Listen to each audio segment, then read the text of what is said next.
Philip Rivers, yes, you heard that correctly, might be coming back to the NFL. If you guys did not see the breaking news last night, the Colts worked out Philip Rivers yesterday and could possibly make a return to the National Football League amidst, of course, the injury to Riley Leonard and, of course, the injury to Daniel Jones. Also, it doesn't help the fact that Anthony Richardson is hurt. So the Colts are in desperate need of a quarterback, and they're trying to make a playoff push. It's not like they are completely eliminated from the playoffs just yet. Yes, they're 1 game or 2 games out of the division, but they could still make a wild card in the AFC. Let's not be too far-fetched about this. The Colts are trying to make a playoff push, and they need a quarterback really bad because, man, that's just kind of the way things go in the National Football League. And Philip Rivers worked out for them yesterday. So the St. Michael head coach could possibly be coming back to the NFL. Maybe we have news on this tomorrow, but as of now, he's worked out with the Colts. And, of course,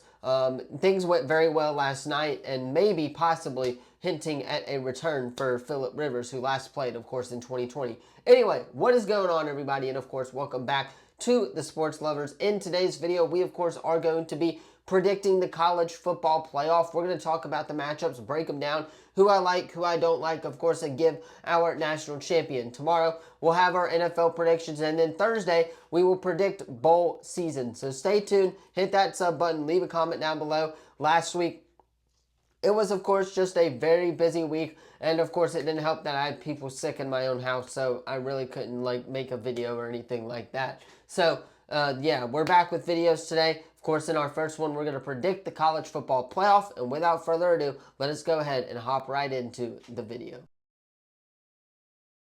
All right, kicking us off on Friday, December 20th, of course, we got Oklahoma hosting Alabama. First and foremost, I just want to say, Alabama should not be in the college football playoff. It has made me so mad to see the Alabama bias in this playoff committee. I'm going to be so straight up with y'all. I think that's what it is. Yes, I know I'm an LSU fan. I'm an Auburn fan. So those teams do kind of hate Alabama naturally, but they have not looked good these past 3 weeks. Even the game against Eastern Illinois, Ty Simpson threw 2 interceptions, which is just absolutely wild.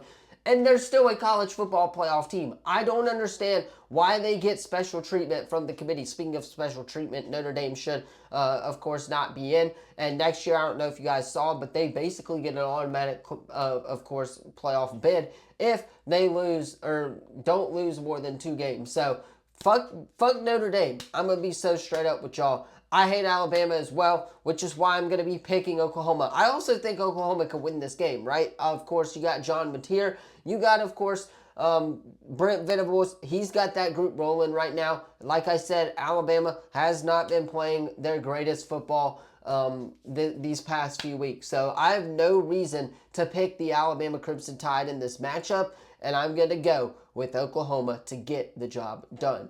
Moving on, kicking us off on Saturday, December 20th, that is Texas A&M going into Miami. First of all, I do not know why this is not, of course, the night game on Saturday. This game is going to be so much fun, and I'm expecting an offensive shootout in this type of game. Yes, I know A&M has had their struggles when they've played very good defenses, but I think Marcel Reed coming back this year for A&M proves a point, and he's got a point to prove that this Texas A&M offense can score points when they need to. I think Miami's going to be able to keep up with them for a little bit, but ultimately, the home field advantage is going to play a factor. Marcel Reed and Texas A&M is going to play a factor. Kevin Concepcion is going to play a factor as well. And I think Texas A&M is going to get the job done at home against Miami. Moving on to the next matchup, that is, of course, the 6 versus 11 game. That is Ole Miss hosting Tulane. Both of these two teams, I don't know if you guys know, already played each other in the regular season at Vaught-Hemingway Stadium, and Ole Miss absolutely dominated Tulane.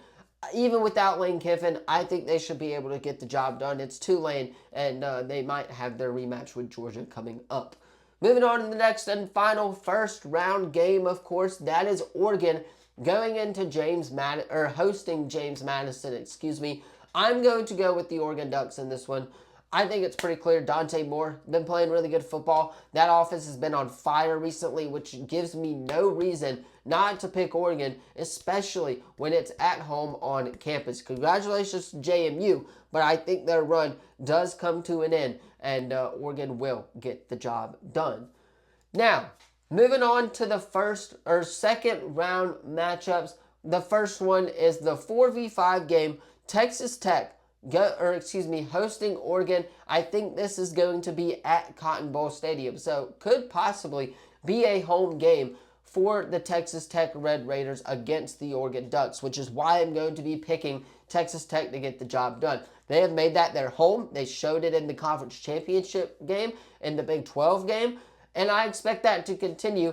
And Morton has been playing really good football. I have no stats in front of me, so I don't know his stats and whatnot, but I can say this, that if the offense shows up like they did in the second half, this Oregon defense is going to struggle against this very good Texas Tech offense, which is why I'm going to go with the Red Raiders to move to the college football playoff semifinals.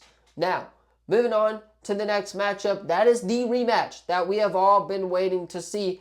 Of course, that being Georgia and Ole Miss. In the regular season, Georgia beat Ole Miss on the road by a field goal. This time, it's a little different. It's at a neutral site game. Of course, I don't know where it's going to be, but I do know that Georgia's going to be the quote-unquote home team, which is why I'm going to go with the Ole Miss Rebels. Again, it's hard to beat a team twice in the same season. Like I said with Oklahoma and Alabama, I think Oklahoma can get that done, but in this case, Georgia is playing a very good Ole Miss team, and an Ole Miss team that has a chip on their shoulder from their coach leaving. I think Ole Miss is going to make a run in the college football playoff and ultimately win this game against Georgia. I think they upset the Bulldogs and get the job done, and that is a team where the bye plays a factor into this game. Moving on to the next one, of course, the 2 versus 7 game. This should be a very good matchup if you're asking me. That is Ohio State hosting, not hosting, but it's going to be played at a neutral site game versus Texas A&M. I think Texas A&M can beat Ohio State, and I'm going to pick them to pull the upset. I think they can and will pull the upset because of course, this Texas A&M offense. This offense has been playing really good football these last few weeks. Yes, of course, they had that struggle against Texas where they still put up a pretty good amount of points. And I think that if they can hold this Ohio State offense to 1 or 2 punts in this game, they're going to win this game. If A&M doesn't choke this one, I'm going to be shocked, but I think the Aggies are going to get the job done. Moving on to the final game, of course, in our college football playoff quarterfinal slate. That is Indiana hosting, at the Rose Bowl against Oklahoma. I'm going to go with Indiana in this one. I think their offense is good. I think that Mendoza is going to lead them to the college football playoff semifinal. I really do. And ultimately, I think that they are by far the better team, which is why I think that Mendoza is going to get the job done against a very lackluster Oklahoma defense. And they should be able to move on to the semifinal matchups. Which bring us to our 2 semifinal matchups here. The first one being Indiana versus Texas Tech. I'm going to go with Morton and Texas Tech to pull the upset and get to the national championship. I am being so for real when I say this. This Texas Tech offense, when they turn it on the Jets, nobody is stopping them. Not even Indiana, who did stop one of the best offenses in the country in Julian Sayin and Jeremiah Smith this past weekend. I am high on Texas Tech. I think that they proved in this new NIL era, you can go get guys with the money that you have and, of course, win a national championship. I think they're going to show the world why you have to adapt to this new system, the NIL era that we are in. And ultimately, that is the reason why they are going to go to the national championship, is because they adapted and they should be able to get the job done. Which sets up semifinal number 2, hypothetically speaking. Yes, this is hypothetically speaking. Ole Miss versus Texas A&M, an all-SEC semifinal matchup. This is what I want. This is what all the SEC fans want out there. The best conference in college football going head-to-head in the college football playoff semifinal, and I ultimately think that Texas A&M is going to win this game. I really do. I think that the offensive weapons that Texas A&M have are going to be too difficult for this Ole Miss defense to handle. I think this Ole Miss offense can compete with anybody in the country, but it's going to be about this Texas A&M squad and the offense like Casey Concepcion, of course, Marcel Reed, who just, of course, did not declare for the NFL draft and will come back to Texas A&M, who is projected to be a top or first round pick next year in the NFL draft.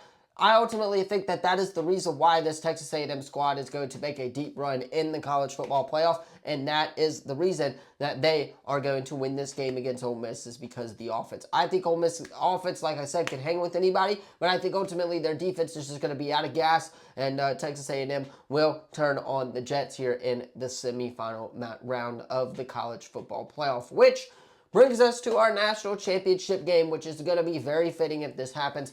That is Texas Tech versus Texas A&M. Everything is bigger in Texas, including the national championship game. Of course, this is being played in Miami, but it is Texas Tech, Texas A&M. Gonna go with Texas Tech because of how they have adapted to this new NIL era, right? They, of course, have adapted really well. They've gotten players from the transfer portal out of high school with NIL money, and ultimately I think they're out to prove that that is how you have to do it in this new era of college football, and they will win the national championship, and my national champion is, of course, the Texas Tech Red Raiders. But you guys, let me know your thoughts on this video in the comments down below. Don't forget to like, subscribe, turn that bell on, as we do our best to post on this channel every single day. Tomorrow, we will have our NFL predictions, so stay tuned for that. Of course, we will. Then Thursday, we'll predict bowl season. Friday, we'll probably play a little bit of college football. So stay tuned. Hit that sub button. Leave a comment down below so you don't miss out on any of the latest videos. Thank you all so much for watching this one. I'll see you all in the next one. Peace.